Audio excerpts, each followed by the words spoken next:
I've had this car for 24 years. It's an original Grabber car, and it has been on the track since I was a teenager. It was just kind of a home-built car. I'm Dustin Scheele. I'm from Crump, Tennessee, right where the Alabama-Mississippi line meet. Always been a Ford guy? Always. This is about our 10th year for the World Finals here. This weekend I'm running Ford Muscle. We normally run a bracket class, but they did away with it this year, so we moved over, run Ford Muscle. 3 years ago I'd redone it, completely restored it.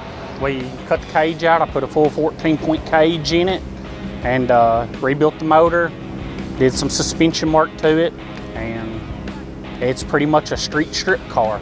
I did everything from my own cage building, fabricating, to the paint and body.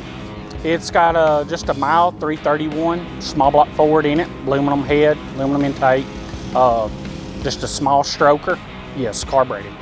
Yes, I'm running a C4, manually shifting it. Well, actually, this is my first race of the whole year. Yeah, you have to be right at the end of the year. We normally race every weekend, but this is actually our first race. We've been kind of tied up for the year, and we decided to bring both vehicles out for the weekend, and it's only 4 hours drive for us, so we didn't want to miss it. Me and my father came. He's got the 48 Ford. Awesome, so you got a father and son team out here having fun in their Fords. Yes, we race almost every weekend.